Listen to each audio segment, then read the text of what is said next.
Hi there, it's P. Michael Bratchford this week live. At Christmas, Justin Trudeau sternly issued a travel advisory to Canadians not to travel. Cancel your holidays, he said, even though Omicron was already everywhere. Booked a trip for the family after 2 long years of COVID? Cancel it.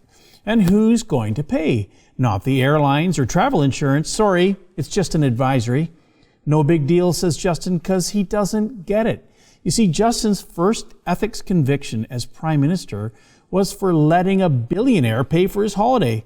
What Justin doesn't know is that most Canadians have to pay for their own holidays. So when Boyd Blunder issued his travel advisory to cancel all plans, he does not get that families who booked holidays and flights will lose their hard-earned money. So a lot of people defied the PM and traveled. So picture this. You're one of them. You managed to get everyone double vaccinated before flying.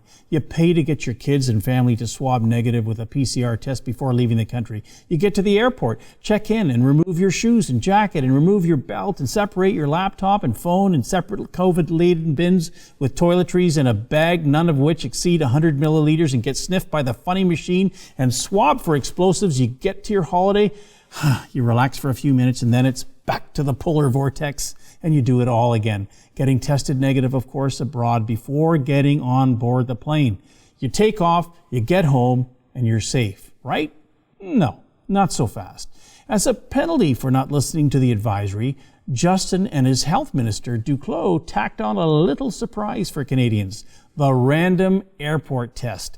Gone is the rubber glove. Instead, it's a third PCR test if you get selected.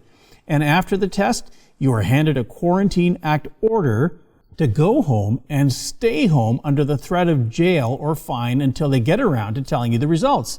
A federally ordered house arrest for 4 days in most cases. Federal agents even phone your house and ask your kids if your parents are home waiting for the results that aren't ready yet, by the way. Don't get me wrong. I'm not anti-vaccine and anti-government, but this is crazy. And meanwhile, back at home, people who have cancer or live in seniors' homes can't get a PCR test. There's a national shortage. Think you have COVID and need to know? Here's my advice. Go to the airport arrivals lounge. Thanks for watching. Don't forget to subscribe so I can tell my mom I have friends, and be sure and comment away. Stay safe.